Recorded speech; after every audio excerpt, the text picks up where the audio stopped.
Hi guys and welcome back. In this video, even if it takes me 2 or 3 weeks to do, I'm going to get this engine fired up so I can get on with the carbon fibre bodywork. So, fingers crossed, here we go.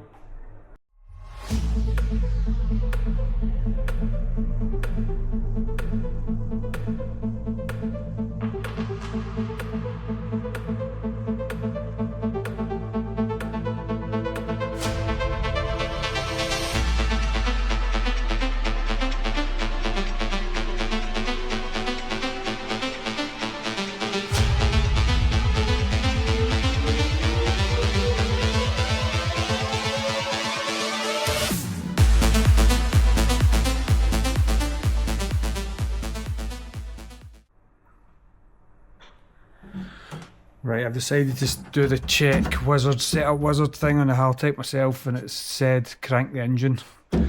So I'm just going to go for it and see what happens. Now, I'm kind of scared because this has been a long time coming and I've no idea if it'll work or not.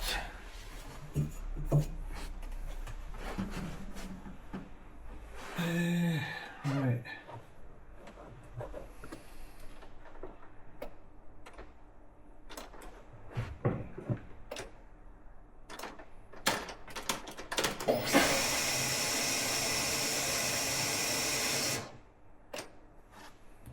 No, something's not firing, so let me see if I turn that. Stereo's going off.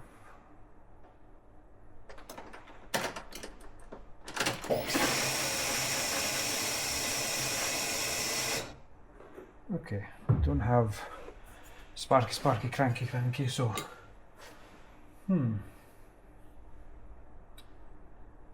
crank the engine on in May, and then we start check trigger.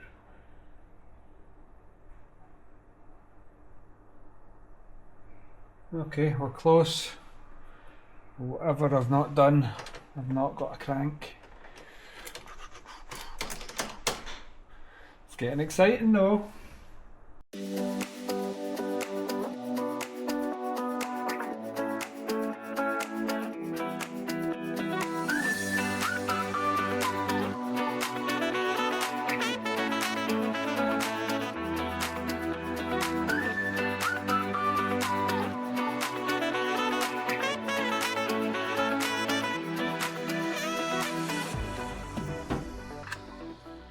Right, this is temporary, by the way. This is me just testing because a couple of wires that after I cut them, even though they're the same colour, I wasn't sure which way around they went. So I've got it just temporary hooked up to this because it's easier than plugging it back in there. Well, fingers crossed it works because it didn't work before. And seemingly you don't need the brake one connected just now, so I'm hoping. Fully depress accelerator and hold pedal in this position. Calibrate continue, so push the pedal right down.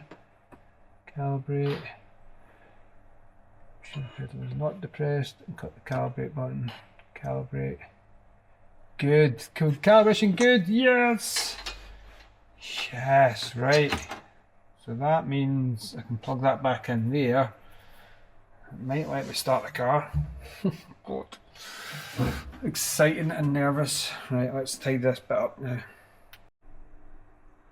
So after a lot of head scratching why this thing wasn't signalling the starter to fire, I looked under and I seen this little spare connection. I thought maybe it was a grounding wire, so I started googling the instructions for this starter motor, and it turns out this is a different signal wire.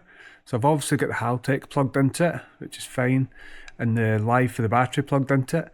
But it requires this other live signal wire. So after googling it, found out that people were using the Haltech AX25 wire, which I had connected to mother radiator. So I've disconnected that, and I'm going to disconnect this yellow fitting and connect the wire up to it, and hopefully that fixes that issue once I assign it in the software that's going to be the kind of signal wire for the starter. I don't know if it's called a signal wire, but it's like an auxiliary power wire or something. But yeah, hopefully that maybe fixes my issue. That'd be good. I just need to now learn the software side of it, how to assign it. But yeah, get this disconnected and connect the wire up to it and tidy up the wiring a little bit again, and back onto the laptop.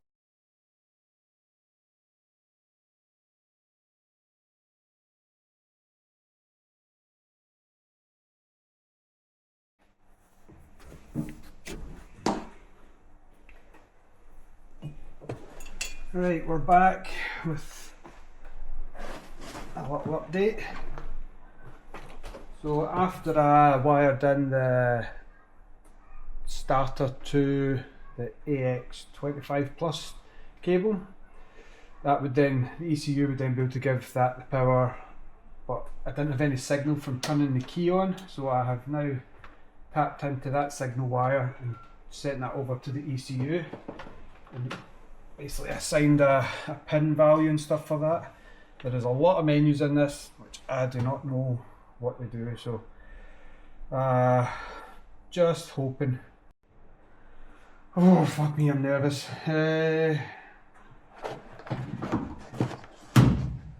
Everything's just wired like really dodgily. No.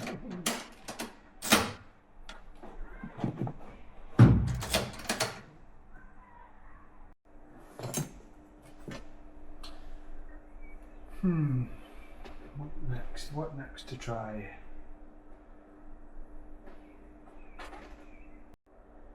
Right. Try this brake wire. See, make sure they're on the right one.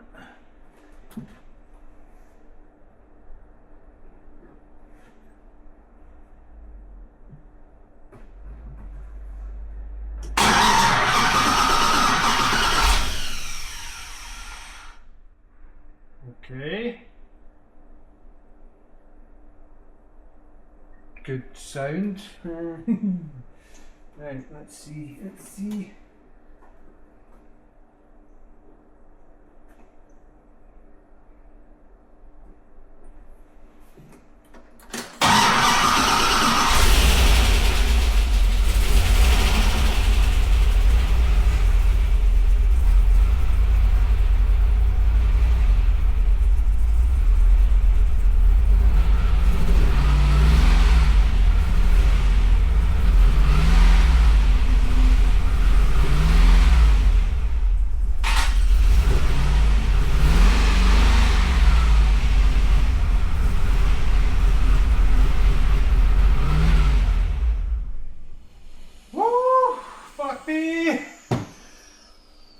Right, it's kind of running. I can smell fuel.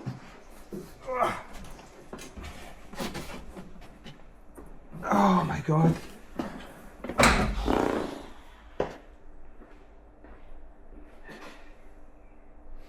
With something at the bottom which isn't good. Oh, alright. Progress. Some hopefully progress, but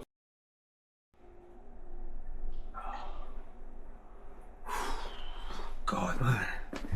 Right.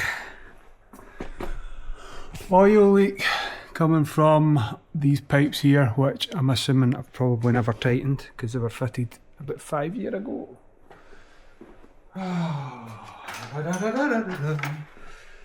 Let's get some rags.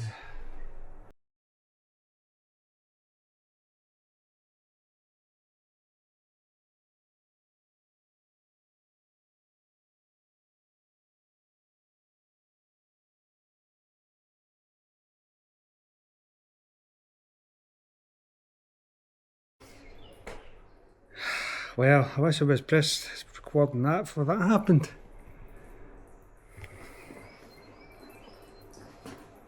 Shut the oil filter out.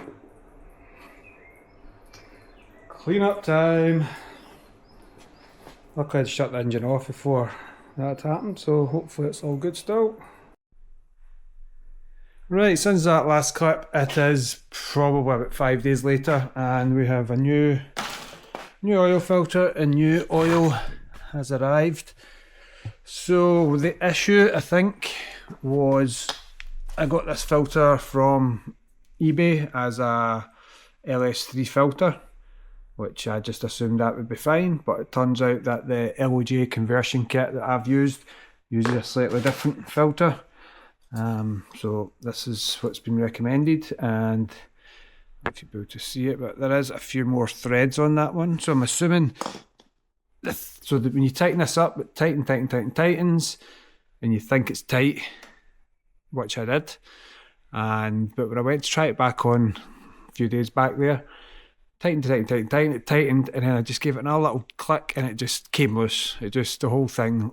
So I'm assuming the threads are a different pitch or a different thickness, whatever it is, and it's just not got the full grab. So kind of glad it happened here, albeit it was a right mess when it happened. I'd just turned the car over, maybe revved it 3 times, and there was a wee bit of smoke in the garage. So I thought I'll turn it off just now, open the garage doors, and that's when I seen it on the floor. And checking back the CCTV cameras, it happened like halfway through 10 seconds. So I think it'll be fine. I'm really hoping it's fine. So I'm going to get this filter fitted and get the oil put in. I've annoyingly got a little power steering leak from, it's a way up there. It's a strange little LOJ conversion fitting, I think, and whether I've put it on wrong, I don't know, but it's just weeping power steering fluid out. So I think I'm going to have a leak for this one here. You can see it's maybe weeping a little tiny bit. That was the one I thought was going to give me issues. But yeah, definitely one coming from up here as well. So we'll get that attended to. You can see a little drip starting to form in the lower hose there. Right, let's get the oil and the filter in. Hope it's the right filter. Can you see anything up there? Fingers crossed.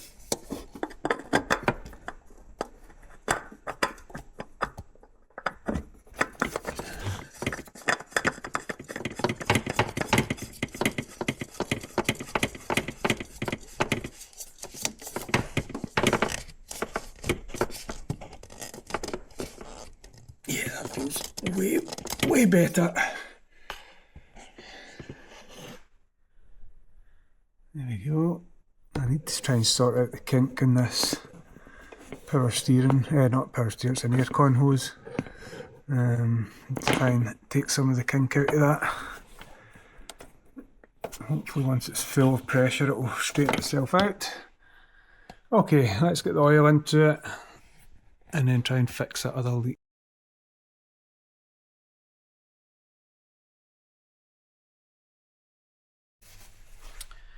This is a little power steering adapter that we've got here. I think this is an LOJ fitting, so it comes with this little piece here. It slots onto there, and then that bolts into the power steering pump, and obviously that's the rubber washer that goes into the hole. I don't really know. I think I'm going to see if I can file a little tiny amount off this. Pouring onto the floor. Yeah, I'm going to trim a little bit off that, just sand it, maybe just a fraction, and then I'll put a little bit of tape, PTFE tape around this washer just to give it a little bit more. Fold it back up and see where that takes us.